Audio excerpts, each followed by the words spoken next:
Hola, ¿qué tal? Buen día. Bienvenidos a los que se van integrando. Espero que estén bien.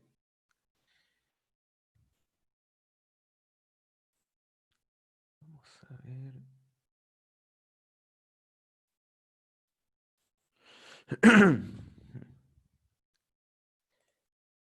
Hola, ¿qué tal? A los que están saludando, sean bienvenidos a una nueva clase. Espero que estén todos bien.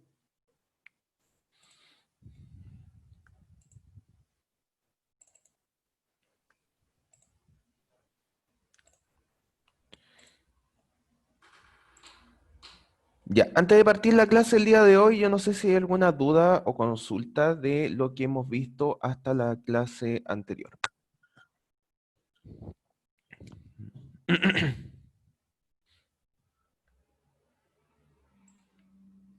O si vamos bien hasta este punto. Hasta el momento no hemos visto cosas muy complejas todavía en cuanto a la aplicación de orientación a objetos en C++.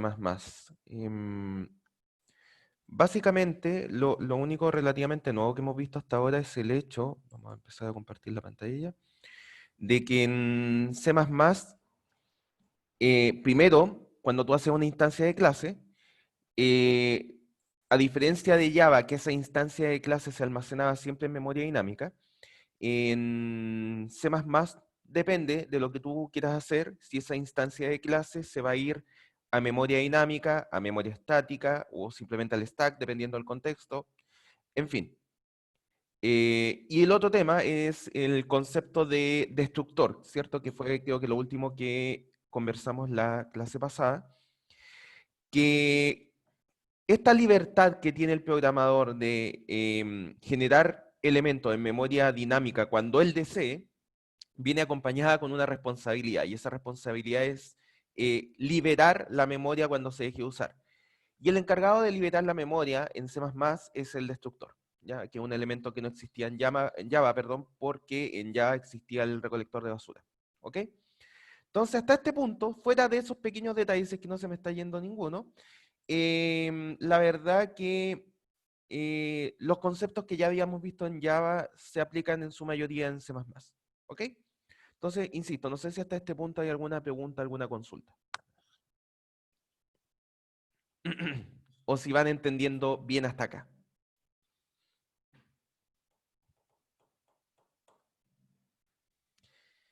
Ya, entonces vamos a continuar con la clase del día de hoy, dado que no hay consultas. Entonces, bueno, nosotros habíamos visto también otro tema diferenciador, casi lo olvido, el cómo nosotros estructuramos el código en C++. O sea, a diferencia de Java, donde tú definías una clase, por lo general, en un solo archivo, y esa definición de clase venía acompañado con los métodos, atributos y además las implementaciones de cada uno de los métodos. En C++ se hace de una manera que yo le había comentado que personalmente a mí me gusta mucho, que es el hecho de que la definición de la clase tú la puedes desacoplar con la implementación de los métodos de clase. Es decir, por un lado teníamos los archivos de cabecera, los .h, donde venía la definición de la clase tal como aparece en esta diapositiva, ¿cierto? En donde tenemos la definición de una clase que se llama automobile, ¿cierto? Eh, pero a pesar de que están definidos todas las funciones, todos los métodos asociados a la clase automobile, ninguna de ellas está implementada. ¿Por qué? Porque la implementación de estos métodos los vamos a hacer en otro lado. ¿Ok? Y por el otro lado teníamos los archivos .cpp, que eran los que tenían las implementaciones de cada uno de los métodos de clase. ¿Ok? Entonces, imaginemos que tenemos ya definido en nuestro archivo .cpp las implementaciones de los distintos métodos de clase definidos en el archivo .h que aparece acá. ¿Ok? Entonces la pregunta es, bueno, ¿cómo nosotros vamos accediendo a los distintos métodos? ¿Cómo vamos haciendo uso de, por ejemplo, la creación de una instancia de clase, etcétera? Y acá vemos un pequeño ejemplo de cómo esto funciona. ¿Ok? Entonces, para ejecutar un programa en C++, de la misma manera que en el C original, necesitamos de una función main, de una función principal. Ojo que a diferencia de lo que nosotros teníamos que hacer en Java, esta función main puede ir completamente sola. Es decir, a diferencia de Java, que nosotros necesitábamos que una función main fuera un método de una clase, es decir, nosotros teníamos que definir una clase que dentro iba a tener definida un método main que iba a ser el que finalmente ejecutaba el programa. En C++ esto no es necesario, simplemente basta con la definición de una función main y no tiene por qué ir acompañada de una clase o de la definición de una clase, porque ustedes saben que C++ no es 100% orientado a objetos según lo que hemos conversado. Por lo tanto, pueden mezclar elementos de los paradigmas de programación de los cuales viene el C original con el paradigma de programación orientado a objetos. ¿Ok? Entonces, en este caso, basta con la creación de una función main para que el programa funcione.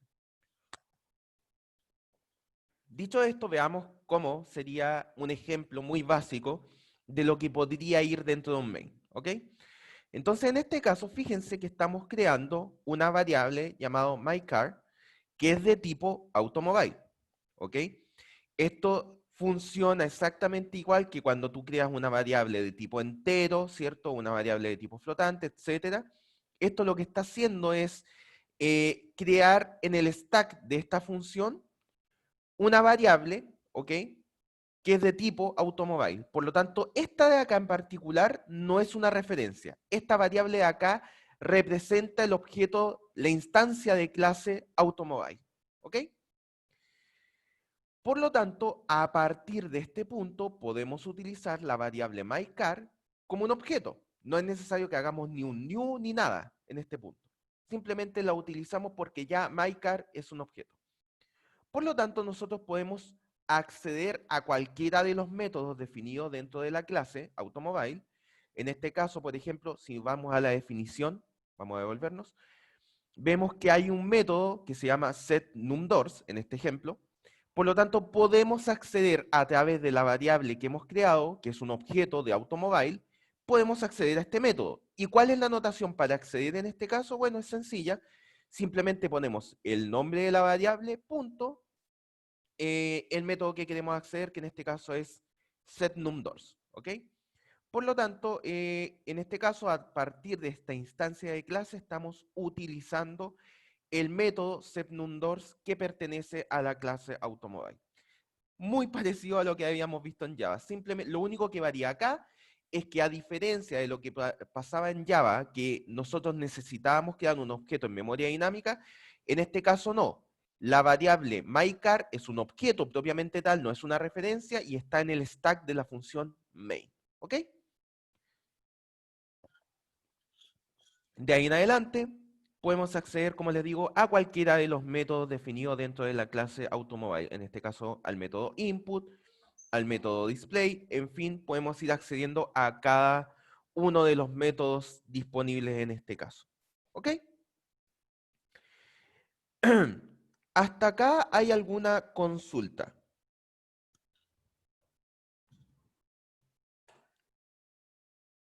Eso un poco retomando lo que ya habíamos visto la clase anterior.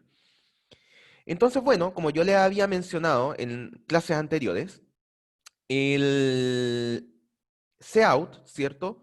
Vendría siendo como la salida por terminal por pantalla, ¿ok? Por lo tanto, todo lo que se va a cout va a mostrarse en la pantalla de la terminal que estén utilizando ustedes, ¿ok? Por lo tanto, la simbología que aparece acá con estos signos menor que, ¿cierto? Estos dos menor que aparecen acá, lo que estamos diciendo es que este stream de datos, ¿ya? Que son de tipo string, se van a ir, el flujo de esto se va a ir por la terminal de salida, ¿ok? Por lo tanto, lo mismo aparece acá. Lo que estemos retornando a partir de este método, que es el método getNumDoors, ¿ok? Que si vamos a la definición de acá, al otro lado, getNumDoors lo que hace es retornar un entero, ¿ok? Por lo tanto, todo este flujo de datos, que son de distintos tipos, de tipo string, de tipo entero en este caso, otro tipo string, todo este flujo de datos se lleva a la salida por pantalla de la terminal que ustedes estén utilizando. ¿Ya? Por lo tanto, en la práctica, lo que hace esto es una operación bastante parecida, bastante similar a lo que hace, por ejemplo, el printf del C original o printline de Java, ¿cierto? Pero de una manera más elegante, si quieren llamarlo, más cómoda, ¿cierto? Es decir, todo lo que va acompañado de estas flechitas, estamos indicando que estos datos se mueven, el flujo se sigue en esta dirección hasta que llega al terminal, a la salida por pantalla en este caso, ¿ok? Perfecto. Y como aparece acá, sería un equivalente a poner lo que aparece acá, que sería una forma más parecida a la terminología de funciones o de métodos que hemos visto anteriormente. Sería cout utiliza su operador, este de acá, las flechitas, ¿cierto? Los menor que, con esta entrada, ¿ok? Por lo tanto, esto se va a ir hacia cout, ¿ok? Perfecto. Entonces, no sé si hay consultas hasta acá, creo que no. Em, Ya hemos hablado un poco de los constructores en C++. En C++ es bastante similar a Java en cuanto a la forma en que se utilizan, ¿cierto? Es decir, cumple la misma operación, un constructor se va a ejecutar cuando el objeto es creado. Por ejemplo, cuando estábamos acá en el main, al crear esta instancia de clase, ¿cierto? Con esta variable myChar, inmediatamente se llama el constructor por omisión, ¿ok? Que es el sin parámetros de entrada. Esto puede variar dependiendo de la creación de la variable myChar con algún parámetro de entrada, ¿ok? Entonces, de la misma manera que en Java, se decide cuál constructor se utiliza dependiendo de los parámetros de entrada con los cuales tú creas una instancia de clase, ¿ok?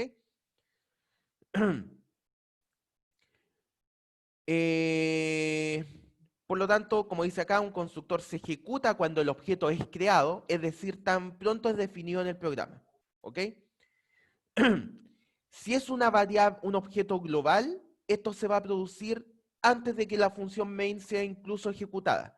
Y si es es parte de alguna función o un método, va a ser llamado como variables locales, por lo tanto, va a depender del contexto en que se cree esa instancia de clase, si va a crearse, o sea, si va a utilizarse el constructor antes o después del main, ¿ya? Entonces acá es importante saber si la variable que nosotros estamos creando, si el objeto que estamos creando, se va a memoria estática, al stack o a memoria dinámica para determinar en qué momento se va a ejecutar también, ¿ya? En ausencia de constructores, C++, e igual que Java, define un constructor por omisión, el cual no tiene parámetros, que simplemente lo que hace es solicitar el espacio en memoria para que se almacene la instancia de clase, ¿ok? Y debemos crear nuestro constructor por defecto en caso que lo necesitemos y si necesitamos otro tipo de constructores también tenemos que irlos creando nosotros.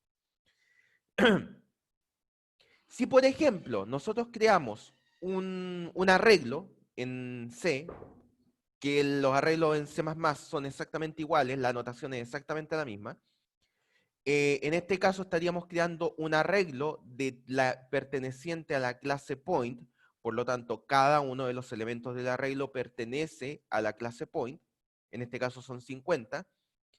Lo que estamos haciendo acá, con esta notación, es llamar 50 veces al constructor por omisión de la clase point, ¿ok? Como dice acá, a diferencia de Java, que aquí ya tenemos 50 puntos, ¿ya? Decía, hay una pequeña diferencia en ese sentido, ¿ya? Pero en términos generales, el constructor de C++ y el constructor de Java operan de manera muy similar, ¿ok? Entonces, vamos a ver cómo nosotros implementamos los constructores. Por supuesto, los constructores son métodos de clase, igual que en Java, ¿ok? Por lo tanto, nosotros podemos hacer la implementación del constructor utilizando la metodología que utiliza C++, es decir, simplemente definiendo el constructor en el archivo .h y haciendo la implementación en nuestro archivo .cpp, ¿ok? Podemos hacerlo así. Pero C++ también permite que tú lo hagas de manera más similar a lo que tú hacías en Java. Es decir, no solo definas el método de la clase o el constructor en este caso en tu archivo .h, sino que también te permite implementarlo. ¿Ok?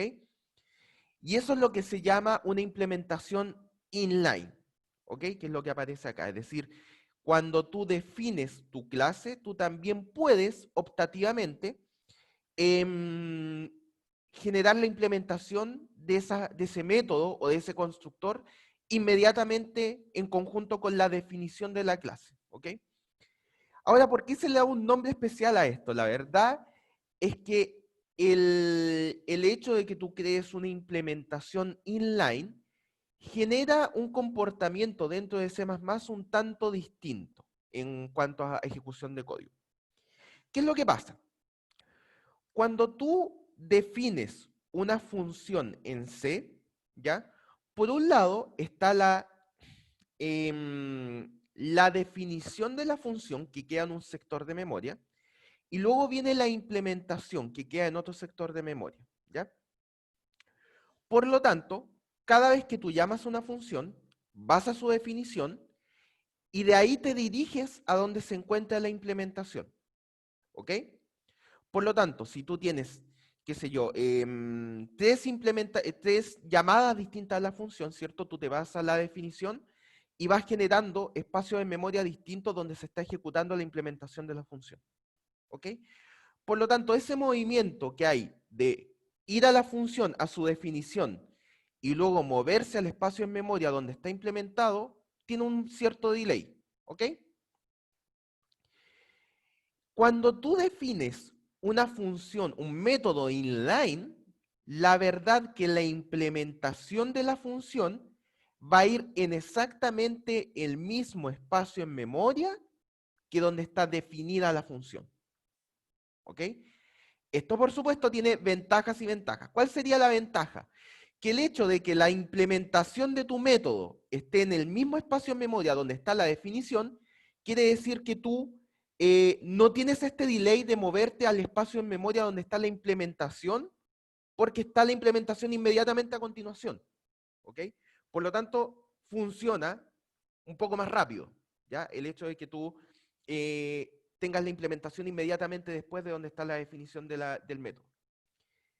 ¿Cuál es el problema? Que el espacio en memoria donde se guardan las definiciones de clases, ¿ya? Es un sector de memoria que no tiene la flexibilidad que tienen los espacios en memoria donde se guardan, por ejemplo, las implementaciones de funciones de clases de forma regular, cuando tú lo haces de manera separada.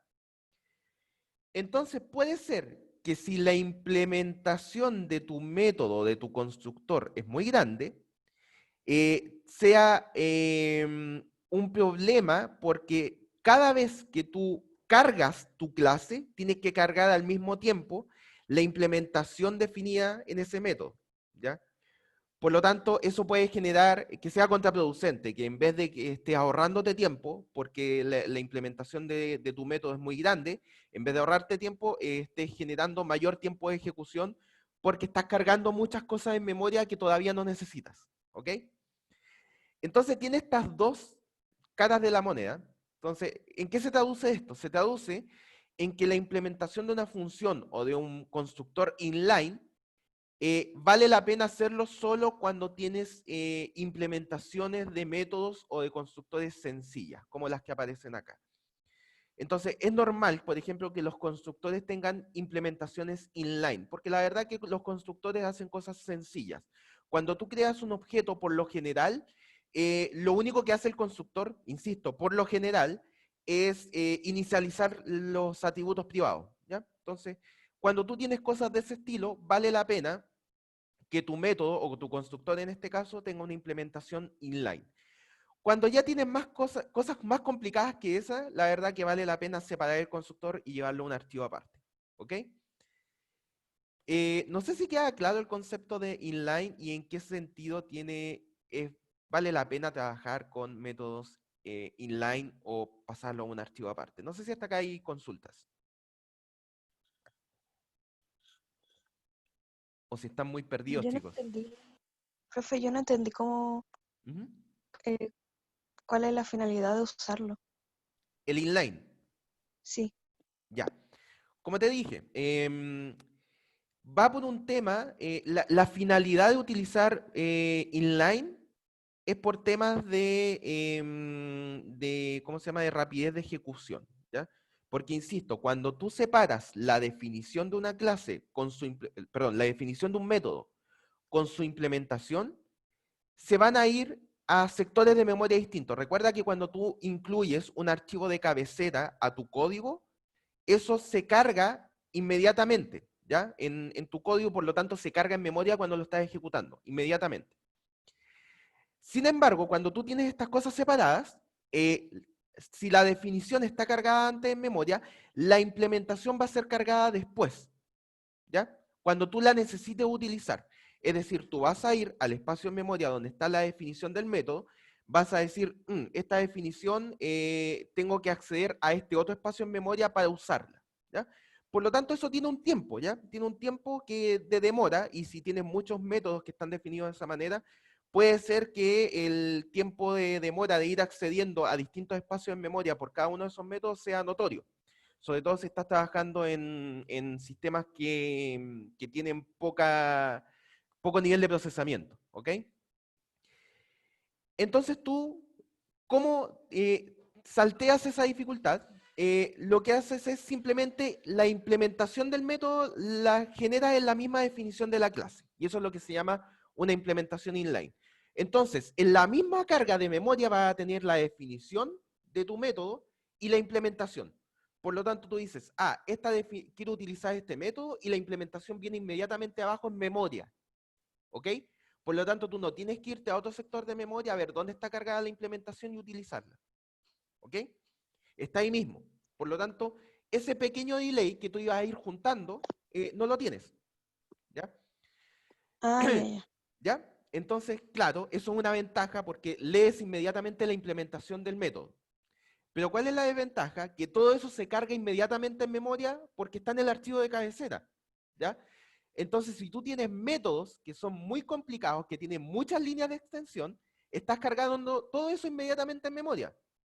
Entonces, en vez de ser una ventaja, está siendo contraproducente porque al inicio del programa estás cargando cosas muy complicadas o muy grandes en memoria. Entonces, eso puede hacer que tu programa se vuelva más lento. Entonces, por eso, el resumen de todo esto es, cuando yo utilizo una implementación de un constructor o un método inline, cuando la implementación de ese método constructor es sencilla y hace cosas como, por ejemplo, inicializar atributos privados, como es este caso. Por eso se utilizan implementaciones inline. ¿Habrá quedado más claro ahí? Sí, profe, gracias. Súper. Gracias por tu pregunta. Continuamos. Entonces, así como están las implementaciones inline, están también las implementaciones out of line, o sea, fuera de línea, que es lo que normalmente estábamos conversando ahora, ¿cierto? Que es el hecho de que tú tengas las definiciones en el archivo de cabecera y la implementación en otro archivo, que es el archivo con extensión .cpp. ¿Ok?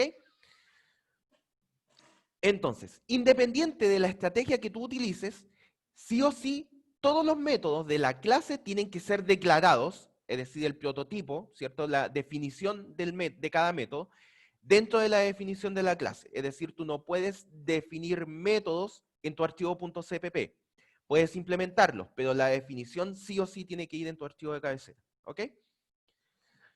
Y como dice acá, que es lo que acabo de explicar, la implementación de funciones que no son triviales son usualmente definidas fuera de la clase, en el archivo .cpp separado, en lugar de ponerlas inline en la definición de la clase. ¿Ok? ¿Puedes hacerlo? Puedes hacerlo, pero no te lo recomiendo. ¿Ok? Entonces, por ejemplo, esta implementación inline del constructor de point, puedes también hacerla fuera de línea, en un archivo aparte. Entonces, ¿cómo se vería esa implementación aparte? Se vería de la siguiente manera. Entonces, ven acá que está el nombre del método que quieres definir, vienen las llaves de toda la vida, y acá dentro viene el código de la implementación del método que estoy tratando de implementar, valga la redundancia. ¿Ok? Sin embargo, hay una anotación que pueden que no hayan visto acá, que es la siguiente. Entonces, fíjense que acá hay un doble dos puntos y además hay un nombre delante de ese doble dos puntos. ¿Qué significa esto? Significa que estamos indicando que la implementación de este método, que en este caso es el constructor, viene de la clase point. ¿Ok? Entonces estamos implementando el método point, es decir, el constructor, que viene de la clase point. ¿Ok? Entonces va a producirse exactamente lo mismo para cualquier método que tú quieras definir, que quieras implementar, perdón. Entonces, por ejemplo, si tú, no sé qué otro método hay definido acá, no hay ninguno, pero inventemos alguno. Acá. Si, por ejemplo, tú en el archivo, imagínate que esta es la cabecera, y tú irás acá definida, qué sé yo, la clase point, ¿cierto? Y por acá tú tienes definido un método que se llame, qué sé yo, getPoint.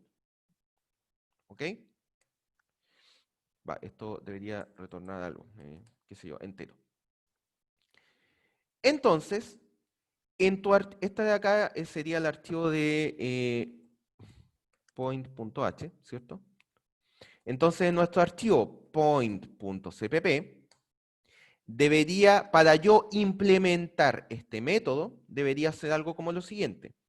Voy a indicar de dónde viene, de qué clase viene el método que voy a implementar. En este caso viene de la clase point. Por lo tanto, pongo el nombre de la clase, el operador doble dos puntos, y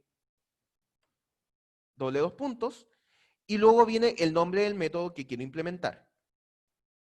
¿Ok?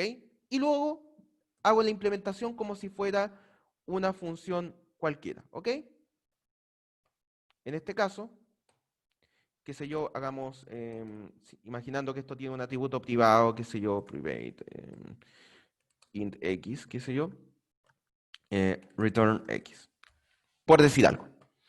¿Ya? Entonces, nuevamente, pones el nombre del método y pones de dónde viene, de qué clase viene en este caso. ¿Ok? En este caso, viene de la clase point y el nombre del método es getPoint. De esa manera te aseguras que el método que estás implementando viene de la clase point. Y por supuesto, de todas maneras, el archivo .cpp al principio tiene que incluir el archivo de cabecera para saber de dónde vienen los métodos que estamos implementando. ¿Ok? Perfecto. No sé si hasta acá hay alguna consulta. Entonces, este operador de acá, este doble dos puntos, es el que se llama operador de resolución de alcance, porque de alguna manera este operador te indica de dónde viene el método que tú estás implementando en este caso. ¿Ok? Perfecto.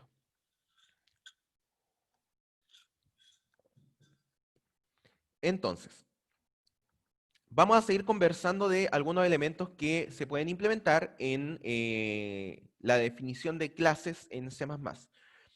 Por ejemplo, ustedes pueden utilizar ¿cómo se llama? La palabra reservada const, ¿ya? Cuando ustedes están conscientes de que algún método no va a modificar los atributos internos de una clase. ¿Ok? Entonces, fíjense, de esta manera le estamos diciendo a este método display, que es de la clase automobile, que no puede modificar ninguno de los atributos privados, ¿ok? De la clase automobile. ¿Ok? Esto puede ser no tan obvio para qué sirve en primera instancia, ¿ya? Porque puedes decir simplemente que display no modifique nada, escribes el código de manera tal que no modifique nada, y no debería hacerlo, ¿cierto? No debería modificar ninguno de los atributos independiente que tú le pongas const o no, ¿ok? Pero ¿qué es lo que pasa? Que puede ser que en algún momento tú necesites llamar dentro de algún método, necesites llamar a otro método dentro de la clase. Por ejemplo, imagínate que tengas que llamar al método input, por decir algo. Resulta que al tú poner const, estás obligando no solo que este método no modifique los atributos internos de la clase, sino que además estás obligando que cualquier método, cualquier función, lo que sea que estés utilizando dentro de este método, también tiene la obligación de no modificar ninguno de los atributos privados. O sea, de los atributos en general de la clase. ¿Ok? Por lo tanto, esto te obliga a que cualquier método que tú llames dentro de este método de acá, tiene que ser también de tipo const. ¿Ok? Es por eso que es una buena práctica, a pesar de que no es obligatorio, es decir, si tú simplemente generas métodos que no modifican nada, va a tener el mismo efecto. Pero de esta manera tú te obligas a que no solo este método, sino cualquiera de los métodos que ocupen, efectivamente no modifique la clase en ninguno de sus estados, ninguno de sus atributos internos. ¿Ok? Por eso es que dice acá, no es obligación utilizar const en este caso, pero evita cambios no deseados. ¿Ya? Y esto es bueno cuando tú, por ejemplo, estás haciendo trabajo en equipo. De esta manera obligas a que cualquier persona que utilice tu código se vea en la obligación de mantener esas buenas prácticas. ¿Ok?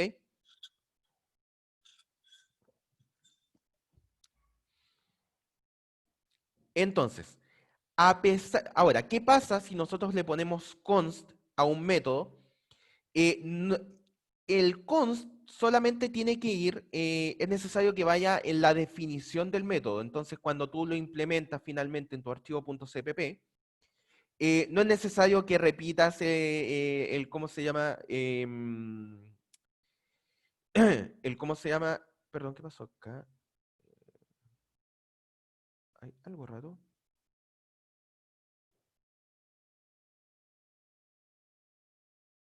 Ah, perdón, ya. Perdón, no, estaba bien esto. Me voy a corregir. Cuando tú pones const acá, es necesario también poner que sea const en la implementación del método, ¿ya? Lo que pasa acá es que me confundí por esta parte. El calificador de acceso es solamente para dar un contexto, este calificador de acceso acá, es para dar un contexto de cuál es el método que tú estás implementando. Pero no es necesario acá, por ejemplo, ponerle a los atributos a qué método, o sea, a qué clase pertenece, ¿ya? Simplemente, como está dentro del contexto de la clase automobile, dentro de su constructor, se entiende que los atributos acá, en este caso, numDoors, numCylinders y engine_size, pertenecen a la clase automobile. Lo mismo pasa con este caso acá con display, ¿ok?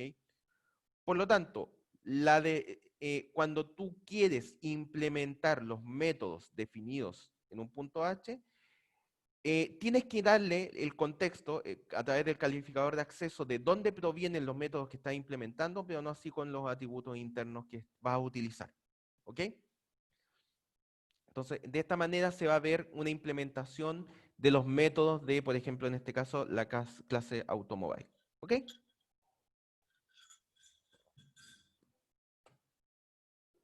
Perfecto.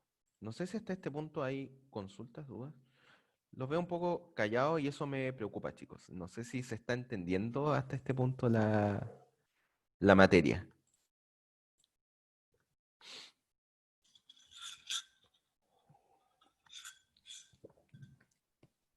Vamos. Solamente como para recordar, el Ujú. Synaudy es como hacer el print, ¿no? El printf. Y el escane, o sea, y es lectura y escritura de parámetros por pantalla, ¿ok? Ah, Entonces, vale, ok. en notación de C sería como el pinf y el scanf, ¿ya? Como esa es Súper. ya. Entonces, por ejemplo, acá está la implementación de un método que trabaja con entrada y salida. Entonces, todo lo que es cout es salida hacia la terminal, ¿ok? Entonces, lo que estamos haciendo acá es que este string se mueve hacia la salida por pantalla, ¿ok? Por eso es lo que indican estas flechitas. Todo lo que viene acá se va a la salida por terminal, ¿ok?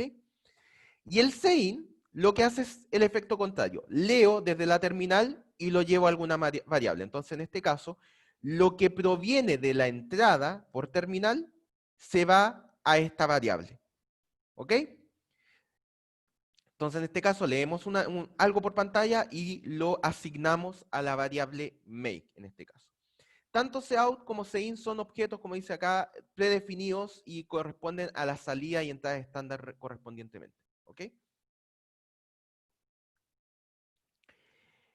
Entonces, no sé si hay alguna otra consulta hasta este punto. Que me da con apretar acá. ¿Vamos bien hasta acá? Perfecto. Entonces, continuamos ahora con sobrecarga. Al igual que lo que ocurría en Java, nosotros podíamos tener, por ejemplo, múltiples constructores que se diferenciaban uno de otro por los atributos de entrada. Entonces, de alguna manera, cada constructor tenía su firma, por decirlo de alguna manera. Dependía de cuáles eran los atributos de entrada al constructor, cómo nosotros escogíamos cuál es el constructor que íbamos a utilizar. ¿Ok? Entonces, por ejemplo, acá nosotros podemos hacer igual que en Java, en C++, sobrecarga de constructores. Es decir, va a depender de los atributos de entrada, los parámetros de entrada a cada constructor, por ejemplo, cuál va a ser el constructor que utilicemos. Entonces, si utilizamos un constructor sin parámetros de entrada, por supuesto que vamos a utilizar la implementación de este constructor. ¿Ok? Si nosotros utilizamos un constructor, en este caso con 1, 2, 3, 4 parámetros de entrada, con los tipos que salen ahí, es decir, el primer parámetro que sea de tipo string, el segundo de tipo entero, el tercero de tipo entero y el cuarto de tipo entero, en este caso vamos a utilizar el constructor que aparece acá. Y si nosotros utilizamos un constructor cuyo parámetro de entrada es de tipo automobile, en este caso vamos a utilizar el constructor que aparece acá. ¿Ok? Entonces acá hay algunos detalles en los cuales quiero hacer mención. Por ejemplo, si se fijan acá en esta notación de este constructor, aparece uno de los parámetros de entrada con un valor inicial. En este caso se le da valor 2. ¿Qué quiere decir esto? Que si nosotros no entregamos este parámetro de entrada, vamos a suponer que es 2. ¿Ok? Es decir, si yo, por ejemplo, acá, vamos a generar esta misma implementación. ¿Cómo era? Automobile. Entonces, público, vamos a dejar los constructores automobile sin parámetros de entrada. Vamos a generar el otro constructor que era string make, int doors, int cylinders y int engine size y con valor 2. ¿Ok? Entonces vamos a utilizar eso por mientras. Entonces, imagínate que en el archivo CPP correspondiente esté la implementación de esto, ¿cierto? Entonces, este va a ser, qué sé yo, automobile.h. Y bueno, por acá vamos a tener nuestro archivo, ¿cómo le vamos a poner? Main.cpp, qué sé yo. Que el archivo simplemente que va a ejecutar el programa. Supongamos que la implementación está en otro archivo que se llama automobile.cpp, la implementación de cada uno de esos métodos. Entonces, vamos a definir nuestro método main, o sea, perdón, nuestra función main. Entonces vamos a crear automobile A. Entonces queremos utilizar este constructor. ¿Ok? Entonces hay una forma de utilizar este constructor que sería simplemente darle los parámetros de entrada que nos dice según la definición de acá. Entonces, si yo hago, qué sé yo, make, qué sé yo, número de puertas 2, número de cilindros 2 y tamaño del motor 4, por ejemplo. ¿Ok? En este caso, estamos creando la variable A de tipo automobile con este constructor, porque fíjense que los atributos de entrada, la firma del llamado calza con los atributos de entrada de este constructor. Por lo tanto, make, la variable make, va a ser igual a este string, Doors va a ser igual a este número, al 2 que aparece ahí. Cylinders va a ser igual a este 2 de acá. Y la variable engine size va a ser igual a 4.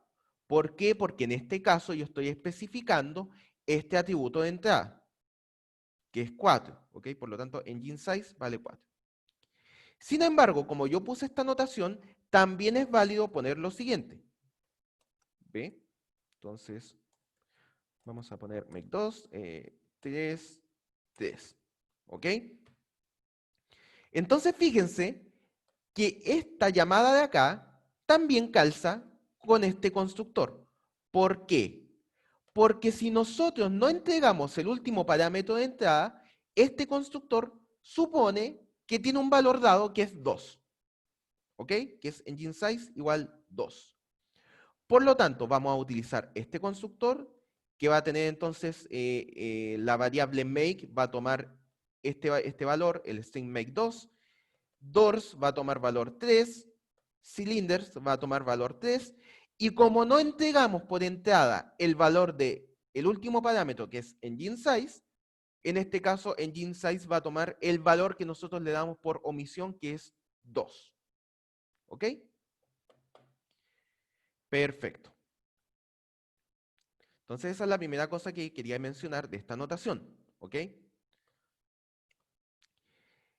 Y como dice acá, esto sería equivalente a tener dos constructores distintos en Java. Entonces sería equivalente a tener, por ejemplo, sería equivalente a tener este constructor de acá.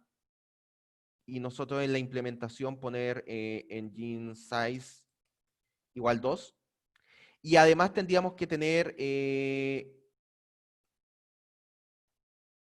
¿cómo se llama? El constructor aparte, engine size, en donde se van asociando cada uno de los parámetros internamente. Entonces, sería equivalente a tener estos dos constructores en Java. ¿Ok? Es una forma mucho más corta de poner lo mismo. Es decir, el parámetro engine size se transforma en un parámetro opcional, que si lo pongo, toma el valor que yo puse, y si no lo pongo, toma el valor, en este caso, de 2. ¿Ok? Perfecto.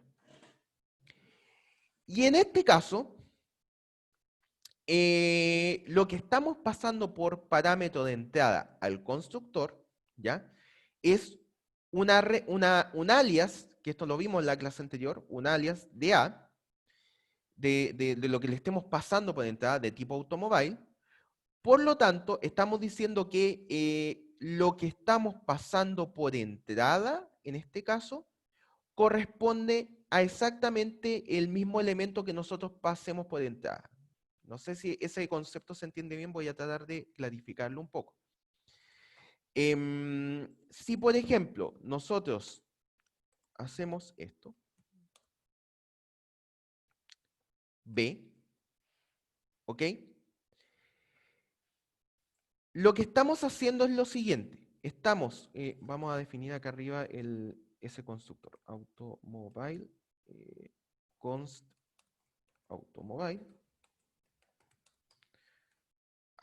¿Ok? Entonces, fíjense que la variable A es un alias, ¿cierto? Que nosotros habíamos visto que era otra forma distinta para hacer paso por referencia. Entonces, cuando yo al constructor de esta variable C le estoy pasando la variable B, que por supuesto es de tipo automobile, ¿cierto? Acá internamente nos está almacenando una copia por valor, ¿ok? Se está haciendo una copia por referencia, por lo tanto, dentro de este constructor estoy utilizando este mismo objeto, ¿ok? Ese mismo acceso en memoria.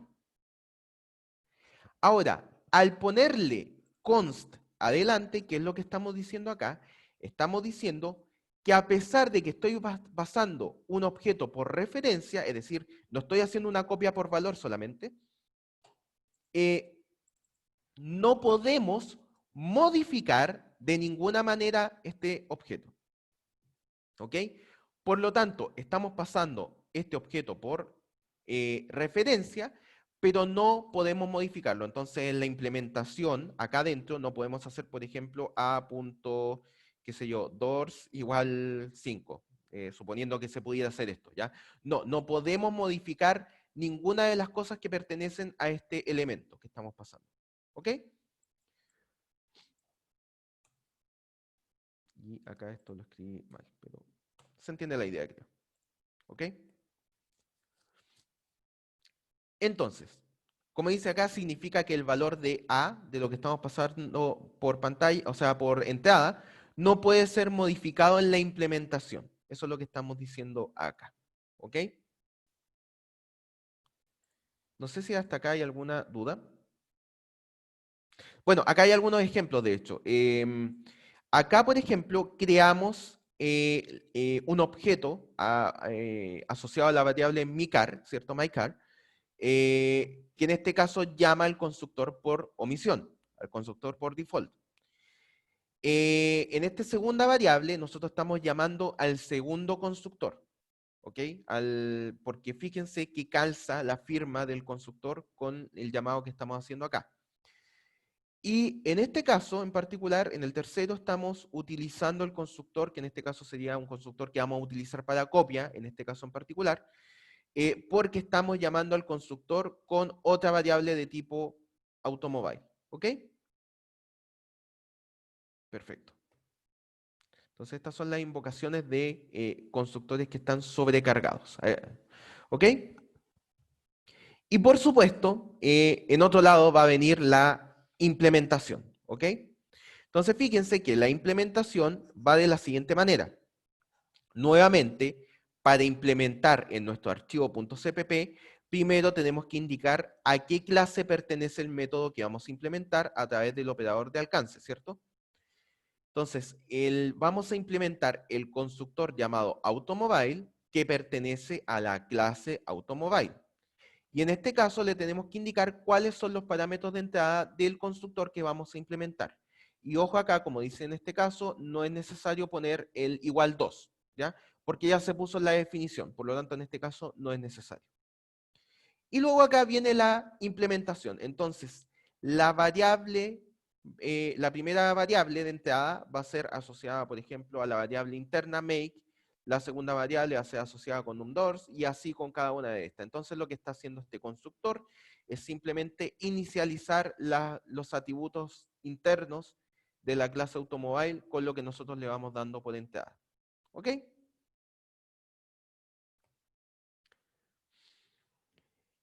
Entonces,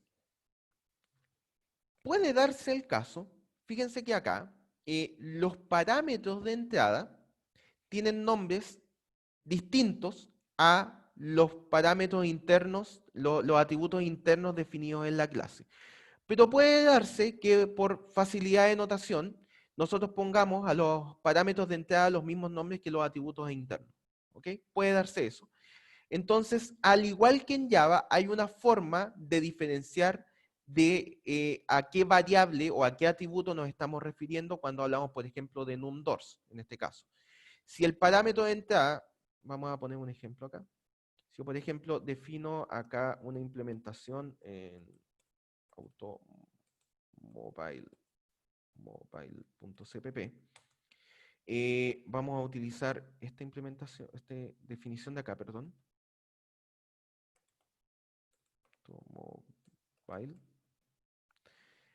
Entonces acá vamos a suponer que hay atributos privados. Vamos a utilizar unos dos nomás.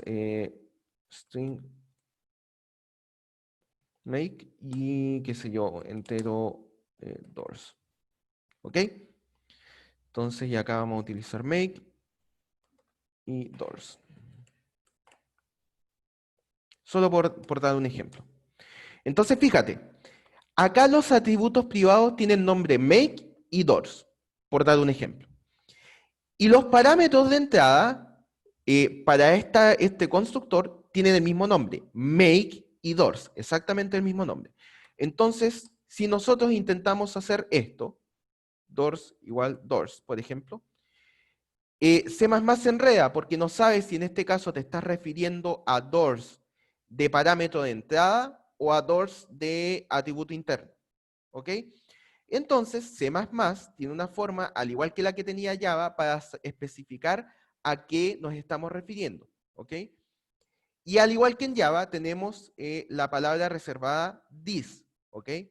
En este caso, this es un puntero que apunta al objeto actual, es decir, al objeto automóvil que se haya instanciado. Por lo tanto, cuando decimos this doors, nos estamos refiriendo a el atributo interno de esta clase, ¿okay? de esta instancia de clase. Sin embargo, la forma de escribir this doors es un poquito distinta a la de Java. En C++ nosotros tenemos que poner guión y mayor que esto, bueno, es como una especie de flecha. Recuerden que this es un puntero, por lo tanto, para acceder a un atributo interno utilizando un puntero, la notación que se utiliza es esta. Por eso varía un poco de la notación de Java. ¿Ok? Por lo tanto, ahora es claro que en este caso nos estamos refiriendo al atributo interno de esta clase, de la misma clase que estoy utilizando, llamado doors, y el otro parámetro es simplemente el parámetro de entrada.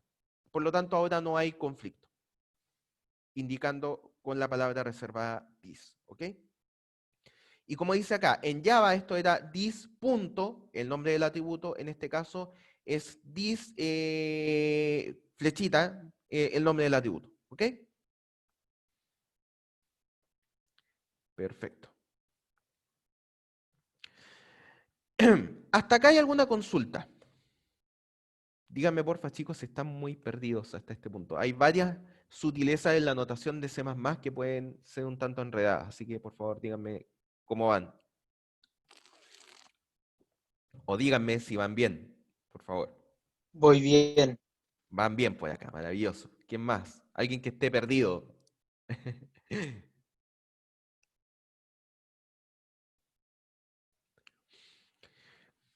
Ok, quiero suponer que el resto todavía está conmigo, me va siguiendo. Un segundo que quiero saber la hora, que lo que pasa es que justamente ahora no tengo hora a mano, salvo la del computador. Ya. Vamos bien entonces. Bueno, una de las cosas que normalmente haces cuando defines un constructor es que el constructor inicialice parámetros. Esto es lo que ya hemos visto tanto en Java como ahora que estamos utilizando C++. Una de las labores más comunes de un constructor es inicializar los atributos internos ¿cómo se llama? De una instancia de clase. ¿Ok? Por lo tanto, C++ identificó este problema y dijo, mira, te voy a proponer una forma más corta de tratar el tema de la inicialización de parámetros de una instancia de clase. Y es por esto que entrega la herramienta de lo que se llaman las listas de inicialización, ¿ya? Que es simplemente una forma más compacta de inicializar los atributos internos de una instancia de clase. ¿Ok? Entonces, ¿cómo funciona esto? Vamos a verlo de la siguiente manera. Vamos a tomar esta misma implementación de acá. Entonces, vamos a volver acá. Entonces, miren, nosotros acá tenemos la definición de nuestro constructor, ¿cierto? Y lo único que va a hacer este constructor es inicializar los parámetros internos de la clase automóvil. Entonces, yo esto mismo lo puedo hacer con una lista de inicialización de la siguiente forma. Antes de la implementación de la clase, es decir, o sea, del método, es decir, antes de estas llaves, yo voy a poner lo siguiente, 2 puntos, ¿ok? Entonces, de esta manera estoy indicando que voy a crear una lista de inicialización y luego indico cada atributo interno de la clase con qué parámetros se inicializa, ¿ok? Funciona de la siguiente manera. El atributo interno make, ¿ok? Lo voy a inicializar con el parámetro de entrada make. Y esta es la anotación. A través de estos paréntesis estoy indicando que el atributo interno make se inicializa con el parámetro de entrada make. Si yo tuviera un caso raro en que, por ejemplo, make se inicializara con doors, porque tuvieran tipos de datos compatibles y es lo que necesito hacer, sea cual sea el motivo, yo tendría que poner que make se inicializa con el atributo, o sea, con el parámetro de entrada, doors, ¿ok? Por supuesto, en este caso no va a funcionar porque no son de tipos compatibles, pero es para que, de hecho, hagámoslo con un tipo de dato compatible. Esto vamos a dejarlo con make. Y por ejemplo, el atributo doors, vamos a inicializarlo, puede ser o con el atributo, con el parámetro de entrada doors, o por ejemplo, si necesitáramos por algún caso raro inicializarlo con cylinders, puedes hacerlo. Entonces, insisto, lo que importa acá es la notación. El parámetro interno, el atributo interno doors, se está inicializando con el parámetro de entrada que viene de acá, cylinders. Entonces, fíjate que acá están las definiciones de los parámetros de entrada y acá vienen con qué parámetro de entrada se inicializa cada atributo interno de tu clase, de tu instancia de clase. ¿Ok? Por lo tanto, volviendo acá, fíjense que el atributo make se inicializa con el parámetro de entrada make. El número de puertas se inicializa con el parámetro de entrada doors. El número de cilindros se inicializa con el parámetro de entrada cylinders. Y el tamaño del motor se inicializa con el parámetro de entrada engine size. ¿Ok? Ahora, si tú, aparte de inicializar los parámetros de tu instancia de clases, quieres hacer otra cosa, quieres que el constructor haga otra cosa más, tú tienes la posibilidad de, dentro de las llaves, poner, qué sé yo, lo que tú necesites hacer. Entonces, qué sé yo, cout clase inicializada. Por decir algo, ¿ya? Entonces, en este caso, además de inicializar los parámetros internos de tu clase, de tu instancia de clase, está mostrando un mensaje por pantalla indicando que el objeto se creó, que se inicializó. ¿Ok? Por lo tanto, insisto, esta es una forma más compacta de poner la inicialización de parámetros. ¿Ok? Pero hace exactamente lo mismo que haría, por ejemplo, poner acá this make igual make. El comportamiento es el mismo, ¿ya? No tiene ninguna diferencia en particular. ¿Ok? ¿Alguna duda hasta acá?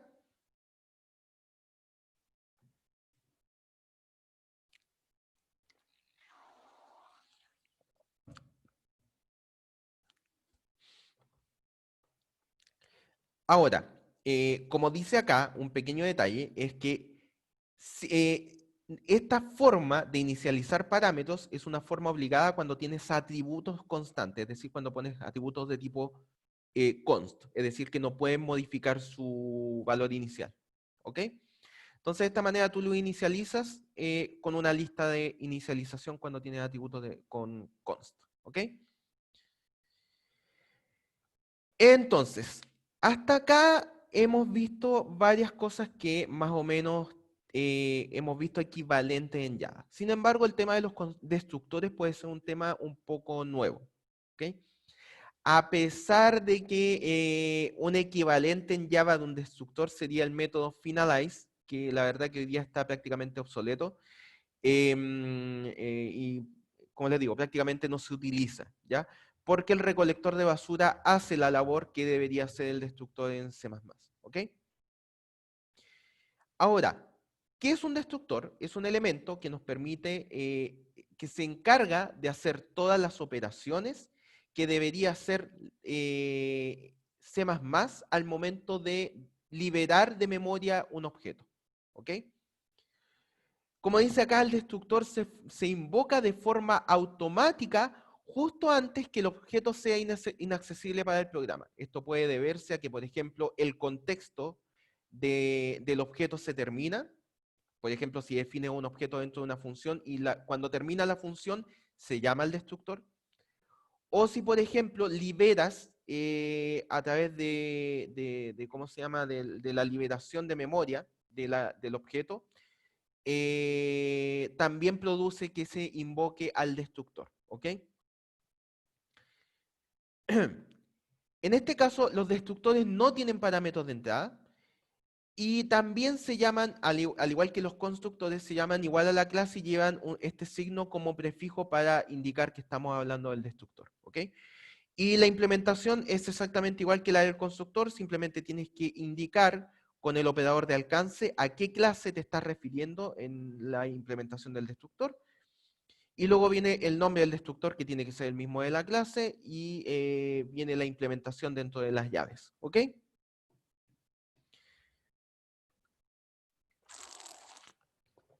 Hasta acá dudas. ¿Qué tal vamos, chicos? Hasta este punto. Bien. ¿Vamos bien? ¿De verdad? ¿O están muy perdidos? Hemos hablado de hartas cosas medio al mismo tiempo. Así que díganme si estamos bien hasta este punto. Ya, por lo menos escuché un buen comentario. Yo igual, súper. Qué bueno que vayamos bien. La verdad que las personas que hayan tomado seminario, muchas de estas cosas ya las deben conocer. Ignoro si dentro de los... esa es una buena pregunta. ¿Hay alguna de las personas que esté acá que no haya tomado seminario de programación? Que sea absolutamente nuevo esto de acá. Sería un buen feedback. Todos han tomado seminario. Ya, entonces, si todos han tomado seminario, quiere decir... ¿Seminario? Sí, seminario de Seminario. programación. Sí, el TEL 102. No soy telemático. No es de telemática, ya, entonces no lo has tomado. Tú, que eres la única persona que no ha visto, porque la gente que ha tomado ese ramo de telemática, la verdad que medio conoce todo lo que estoy hablando. ¿Tú en particular vas bien con lo que estoy explicando? Tú eres mi referencia. Sí, sí, andando bien. El Ya, instructor es súper. básicamente que es como limpiar todo. Exactamente, exactamente. Perfecto. Ya, entonces, Es como si hiciera el diálogo, por así decirlo. claro, exactamente. El destructor, como les digo, es el encargado de hacer la limpieza que debería hacer el recolector de basura de Java, que hacía Java, ¿ok? Por lo tanto, ustedes lamentablemente tienen que hacer muchas de estas cosas de forma manual como programadores, ¿ya? Esto les puede dar un poco más de libertad en el sentido de que cuando se libera el objeto pueden hacer algún par de cosas antes. Por ejemplo, imagínate que tú te quieres encargar de cerrar algún archivo, si tienes alguna conexión abierta, la puedes cerrar en el destructor. Y por supuesto las liberaciones de memoria, que esas sí o sí tienes que hacerlas. Si por ejemplo tu clase tiene variables de tipo puntero, perdón, que estén apuntando a algún sector de memoria, sí o sí tienes que hacer las liberaciones de memoria en el destructor, ¿ya? Porque si no, esos sectores de memoria van a quedar tomados. Entonces, esos son detalles que tienes que hacer, que pueden ser algo engorrosos, pero, insisto, depende de ustedes si lo toman como ventaja o desventaja. Ok. Profe, una Bueno, duda. dime. Que aquí en C++ la única forma para liberar memoria es con el destructor, o hay otra porque en C se usaba lo del malloc y eso. No, eh, no, el destructor no es la única forma de liberar memoria. De hecho, hay operadores específicos para liberar la memoria. Lo que pasa es que el destructor se llama cuando estás, por ejemplo, liberando memoria, ¿ya? A ver, si tú, por ejemplo, tienes una... no, vamos a hacerlo con esta misma clase. Ya. A, puntero P, qué sé yo. PA. ¿Ya? Igual new automobile. ¿Ok? Entonces, ¿qué es lo que hicimos acá? Es que damos un puntero de tipo, ¿por qué puse automóvil? De tipo automóvil, ¿ok? Y ese puntero lo dejamos apuntando a la memoria que se creó con New Automobile, ¿ok? Por lo tanto, cuando tú liberes la memoria, es decir, cuando tú hagas bueno, en el C original esto se hacía con free, ¿cierto? Tú liberabas memoria de esta manera, ¿cierto? Free PA. Esto no te sí, va a sí. sí, esto no te va a funcionar en C++ porque free funciona solamente con punteros de variables que no son clases, ¿ya? Entonces en C++ tú tienes que hacer delete PA, ¿ok? Cuando tú hagas un delete PA, internamente C++ va a llamar a tu destructor. ¿Ok? En ese momento. Ya. Entonces, puede ser que necesites liberar memoria, porque no sé, por ejemplo, acá tú tengas, qué sé yo, un puntero qué sé yo, un puntero de tipo entero y que ese puntero esté asociado con una memoria de tamaño entero en algún lado. Entonces tú, por supuesto, dentro de tu destructor, acá cuando tú definas, hagas la implementación de tu destructor, ¿cierto? En este caso, una de las cosas que deberías hacer es hacer un delete de PI. ¿Te fijas? Porque si no, Ya. ¿ya? ¿Te fijas? Porque si no, PI podría estar apuntando a un sector de memoria. Y si tú no haces esto, resulta que la variable PI ya no va a ser accesible, pero la memoria que tú solicitaste va a estar tomada. ¿Ya? Ya. Sí. Entonces, esto dentro de las muchas cosas que puedes hacer en un destructor. Como te digo, si tú, por ejemplo, esta clase tiene una conexión abierta a una base de datos, no es mala idea que dentro del destructor, cuando dejes de utilizar esta clase, liberes la conexión de la base de datos.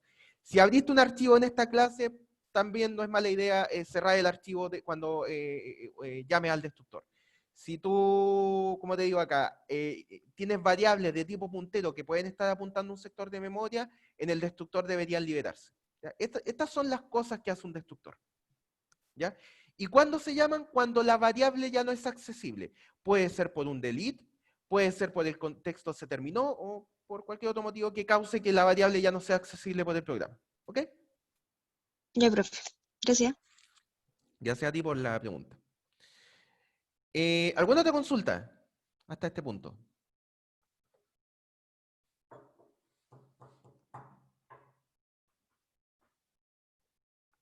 Perfecto. Entonces vamos a continuar.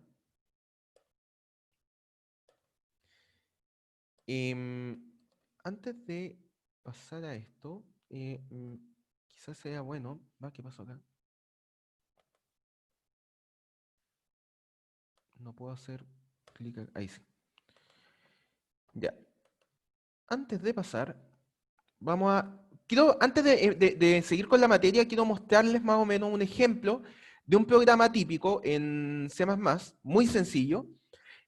También voy a aprovechar esta oportunidad para mostrarles cómo es un makefile en C++, porque por supuesto, al igual que lo que vimos en Java, podemos utilizar makefiles para C++, ¿ya?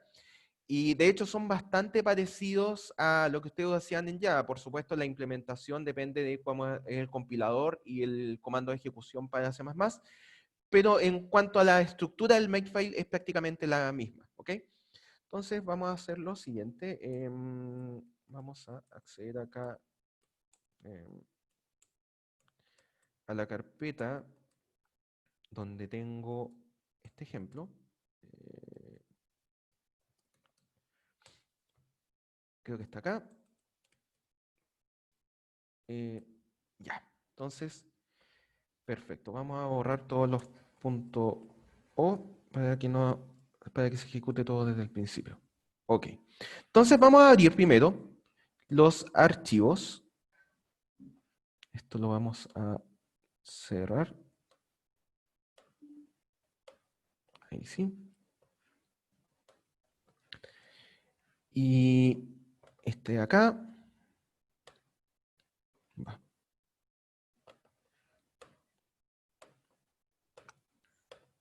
Este de acá. Y este de acá. Perfecto. Entonces, fíjense, tenemos un programa, este es el main principal, que simplemente lo que hace es, utilizando una clase de tipo vector, vector en el sentido de un vector matemático, ¿ya? Entonces, en alguna parte se creó la clase vector matemático, entonces se crearon dos variables con estos valores iniciales, que son los puntos X e Y, y en algún punto se definió la suma de vectores, ¿ok? Por lo tanto, acá lo que está retornando es la suma entre estos dos vectores, ¿ya? Tan sencillo como eso. Por lo tanto, como definimos una clase vector matemático, ustedes ya deberían darse cuenta que deberíamos tener dos archivos. Uno que define la clase, que es el archivo de cabecera, el punto H, y aquel que implementa los métodos de la clase, que es el punto CPP. ¿Ok? Entonces vamos a ver cómo se ve el archivo punto H. El archivo punto H tiene, por supuesto, unas macros iniciales que si ¿cómo se llama? La biblioteca que estamos creando, el archivo de cabecera, no está definido, no ha sido cargado, esto es lo que significa la directiva ifandef, la cargamos, ¿ya? Entonces, bueno, si nosotros no pusiéramos esto, simplemente esto de acá, lo único que estaríamos haciendo es que cada vez que nosotros llamemos a esta biblioteca se cargaría, ¿ya? Y puede haber casos en que no sea necesario cargarla una y otra vez porque ya la cargamos por otro lado. Entonces, bueno, de forma resumida, si no está definida anteriormente la biblioteca cvector, la cargamos, ¿ok? Y ahora viene la definición de la clase, que es la que está acá. Entonces, fíjense que en este caso en particular, definimos dos atributos públicos. Se puede hacer, no es buena idea hacerlo, pero se puede hacer. Definimos dos atributos públicos X e Y, de tipo entero. Definimos un constructor, en este caso el constructor vacío que no hace nada, y un constructor con dos parámetros de entrada que son de tipo entero, ¿ya? También es posible hacerlo de esta manera sin necesidad de escribir los nombres de las variables, porque las variables van a ir definidas en la implementación. Entonces, simplemente en la definición podía incluso indicar que las entradas son de qué tipo son. En este caso indicamos que son de tipo entero. No me voy a detener mucho en esto porque lo vamos a ver después, pero lo que estamos haciendo es indicar que el operador de suma va a ser capaz de sumar vectores, ¿ya? Pero vamos a ver más adelante a qué se refiere esto. Entonces, estos constructores, si se fijan, este de acá ya tiene una implementación inline, ¿cierto? Que es la que está acá, que es que no hace nada. Por lo tanto, es súper sencilla la implementación, puede ir de forma inline. Y esta de acá tiene una implementación que va a ir definida en el archivo .cpp. ¿Ok? Entonces, vámonos al archivo .cpp para ver cómo está definida la implementación. Entonces, en este caso tenemos que incluir la biblioteca en la cual se encuentra la definición. Entonces incluimos cvector.h. Y luego de eso vamos a implementar todos los métodos y el operador en este caso. Insisto, no se detengan mucho en la parte del operador, lo vamos a ver más adelante. Pero también va a implementar el constructor que se definió en el punto H. En este caso en particular, estamos implementando el constructor que tiene dos parámetros de entrada, los enteros A y B, y lo que hace simplemente es inicializar los valores de los atributos internos como X es igual a A e Y es igual a B. Esto mismo podía hacerse de manera total y absolutamente equivalente de la siguiente manera. Lista de inicialización, el atributo X se inicializa con A y el atributo Y se inicializa con B. Esto de acá es exactamente equivalente que lo que está escrito antes. ¿Ok? Por lo tanto, esta es la forma en que se visualiza la estructura de cómo se llama la diferencia entre el archivo de cabecera, el punto H, y el punto CPP. Por lo tanto, en nuestro main basta con cargar el archivo de cabecera y eso inmediatamente va a hacer las llamadas que correspondan para que esto funcione. ¿Ok? Entonces, ahora vamos a ver cómo está construido nuestro makefile, que es el encargado de la compilación. ¿Ok? Entonces, antes de incluso ir al makefile propiamente tal, vamos a ver cómo se compila y después cómo se ejecuta un programa en C++. ¿Ok? Entonces, el compilador por excelencia de C++ es G++, que es el que aparece acá. ¿Ok? Entonces, esto se compila de la siguiente manera. Primero, vamos a generar un tipo de archivos especiales que son los archivos .o, .object, ¿ya?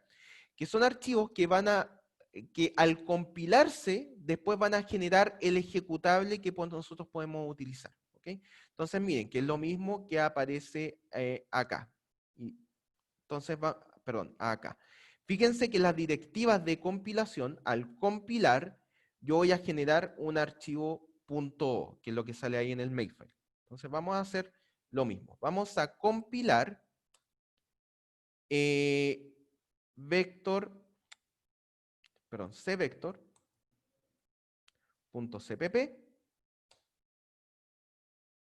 ¿Ok? Entonces vamos a ver que ahora se generó un archivo con extensión .o, .object. ¿Ok? Vamos a también compilar main.cpp.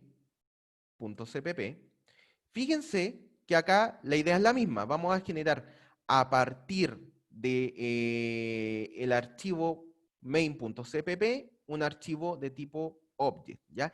Que son los que vamos a dar como entrada para el proceso de generar el ejecutable. ¿Ok? Entonces compilamos esto. Fíjense que ahora aparece un archivo main.o y ahora vamos a tomar esos dos archivos de tipo object y los vamos a juntar para generar el ejecutable. ¿Ok? Entonces, con el compilador de C++, tomamos como entrada los archivos de tipo object, cuáles archivos cvector.o y main.o. ¿Ok? Y vamos a ejecutar, o sea, vamos a generar un ejecutable. ¿Cómo le vamos a poner a ese ejecutable? Main. ¿Ok? Entonces, lo primero que va en este comando es el nombre del ejecutable y después vienen todos los archivos .o que van a componer ese ejecutable. ¿Ok? Entonces, de esta manera, ahora tenemos un ejecutable, que es este archivo main que aparece acá, que si nosotros lo ejecutamos, vamos a tener que muestra el resultado por pantalla, que es 4,7, o sea, 4,7, donde el primer elemento es la posición X y el segundo elemento es la posición Y de lo que aparece acá en las coordenadas, ¿cierto? 4,7, la suma de ambos vectores, ¿ok? Entonces, de nuevo, la compilación se hace con G++ menos C, es decir, con eso estamos indicando que vamos a compilar. El proceso de compilación genera un tipo de archivos que se llaman object. Los diferentes archivos .o, .object que se generan los tomamos todos juntos para generar el ejecutable a través de G++ menos O. Y eso es lo que produce el ejecutable. ¿Ok? ¿Hasta acá hay alguna consulta del proceso de compilación?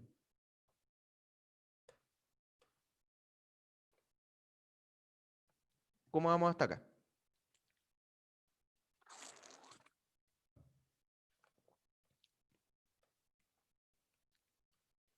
Vamos bien. Entonces, de la misma manera que en Java, nosotros en C++, en el makefile, tenemos que ir indicando a través de directivas qué es lo que esperamos como resultado, cuáles son las entradas para ese resultado necesario y qué comando necesitamos ejecutar para producir ese resultado. Entonces, fíjense, a través de la etiqueta main estoy diciendo, quiero producir main, ¿ok? Para producir main necesito el resultado de esta etiqueta, que es la que aparece acá, y el resultado de esta etiqueta, que es la que aparece acá, ¿ok? Y para generar este resultado, el de esta etiqueta, voy a ejecutar este comando, que lo que hace es tomar con el compilador de C++ los diferentes archivos .o, ¿cierto? Que son estos dos, y voy a generar el ejecutable, ¿ok?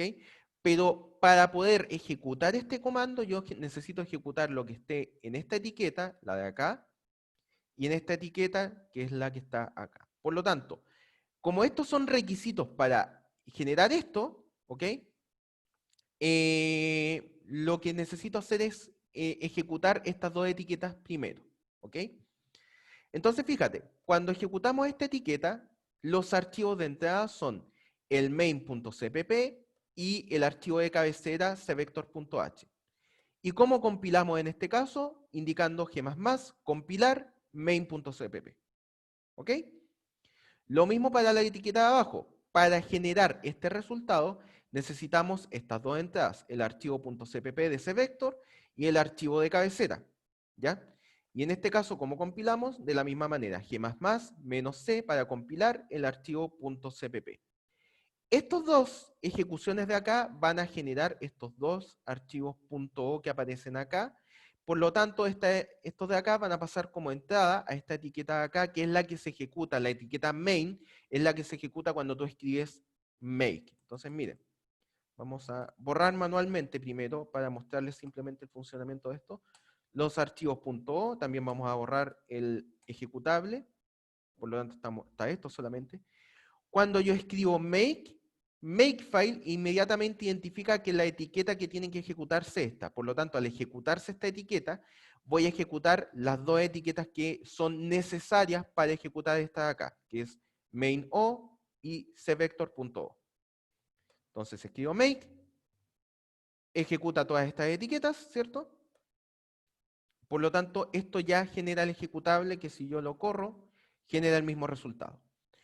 Ahora, si yo ejecuto la etiqueta clean, en este caso, lo que voy a hacer es borrar todos los .o y el ejecutable. Entonces vamos a ver si poniendo make clean se produce, efectivamente se ejecutó este comando, por lo tanto ya no están ni los .o ni el ejecutable. ¿Ok? Por lo tanto, en términos sencillos, es más o menos lo que producía los makefile en Java. ¿Ok? En ese sentido tienen bastantes similitudes. No sé si hasta acá van bien. Profe, una duda. Cuéntame. ¿Por qué pone el cvector.h si en la línea de compilación no lo ocupa? Es como para que asegurarse que esté el Es para archivo. asegurarse que tiene que estar. Porque Ah, si, ya. exactamente, ese archivo debe estar para que funcione la línea de compilación. Acuérdate, esto de acá, esto es una etiqueta solamente. La etiqueta que va a producir, que va a ejecutar esta línea de acá. Y acá lo que tú indicas, ¿qué es? Los requisitos para poder ejecutar esta línea. ¿Cuáles son los requisitos para ejecutar esta línea de compilación? Que exista el archivo cvector.cpp y que exista el archivo cvector.h. ¿Ya? Ya, gracias, profe. No, gracias a ti por la pregunta. ¿Alguna otra consulta? Yo no tengo una consulta, pero como que me enredó un poco esto porque yo no recordaba los archivos .o. Digo, yo recordaba que era como más sencilla la compilación y la ejecución, como dos líneas, Sí, entonces sí, es como que hay una que forma más rápida de compilar. Deja ver si me acuerdo de memoria. Creo que era directamente G++. Creo que esto debería compilar todo, incluso. Si mal no recuerdo, déjame ver. O a lo mejor hay que poner todos los archivos .cpp. Creo que es así. ¿Qué onda? Ah, cvector, perdón.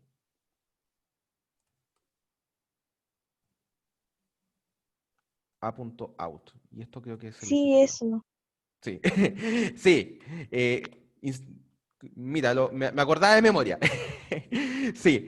Que lo que pasa es que esas dos líneas que nosotros hicimos de manera, ¿cómo decirlo? Paso a paso, ¿ya? Al tú poner G++ y compilar, creo que incluso si tú pones main.cpd, déjame confirmarlo, vamos a hacer make clean. Todavía está el A punto. Creo que si tú pones incluso G++, main.cpp, eso debería compilar el otro archivo, no estoy seguro, vamos a probar.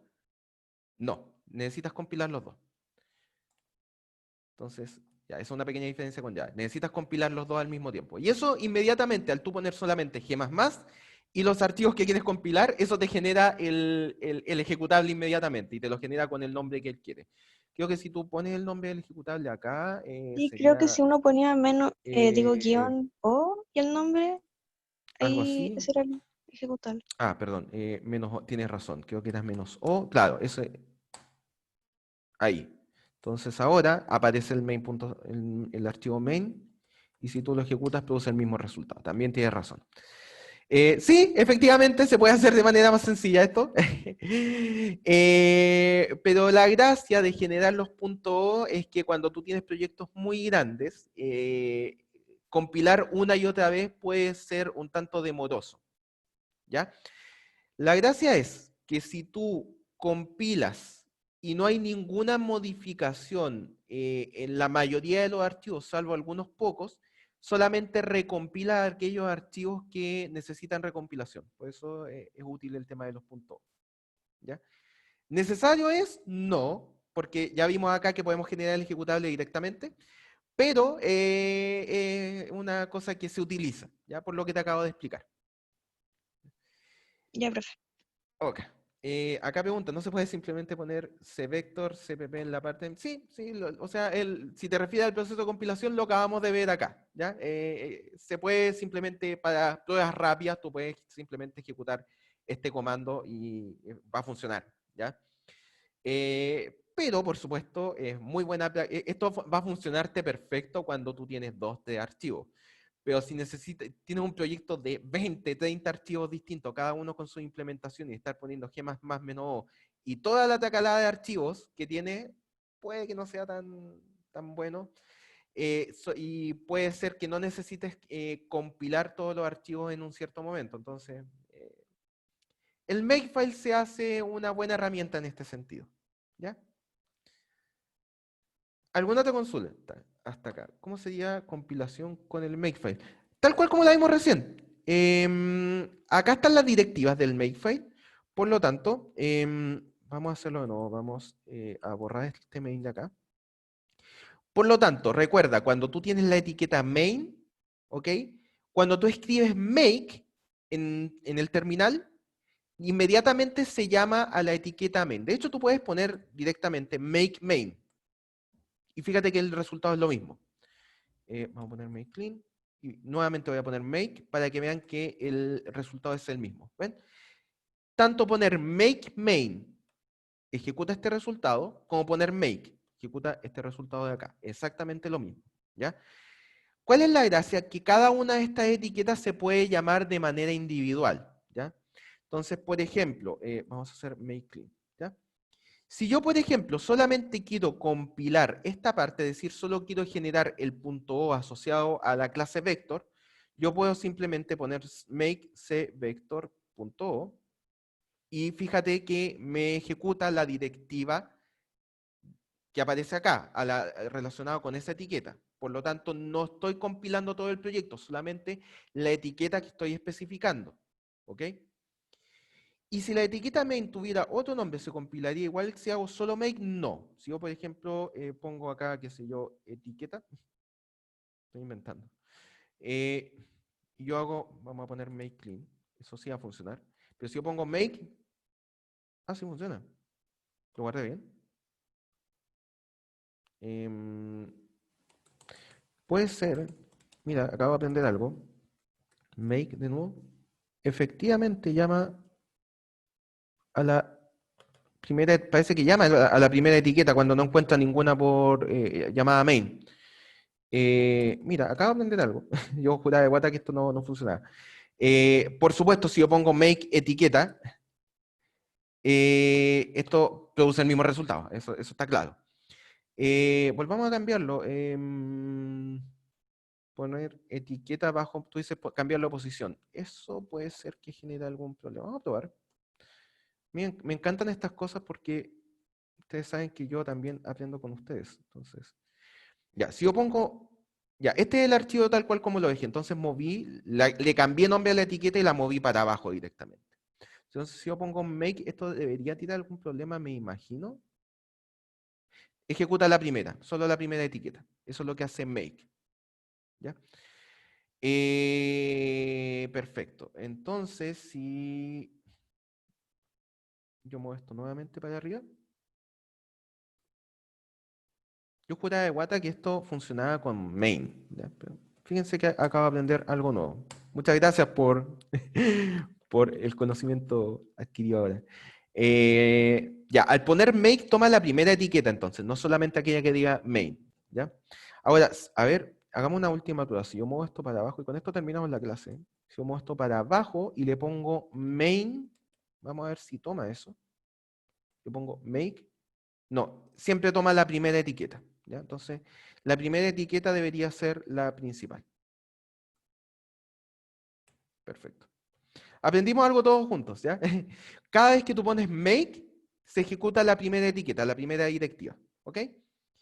Por lo tanto, clean. Si quieres ejecutar alguna directiva en particular, ¿cierto? Tienes que llamarla por su etiqueta. Por ejemplo, si tú pones make main.o, se va a ejecutar solo esa directiva. Si esa directiva depende de otras directivas, como es el caso cuando tú ejecutas la directiva main, se van a ejecutar todas las dependencias asociadas, ¿ya? En este caso, esta directiva de acá va a llamar a esta y a estas etiquetas, que son las que aparecen acá y acá, porque son necesarias para ejecutar esta directiva de acá. ¿Ok? ¿Alguna otra consulta?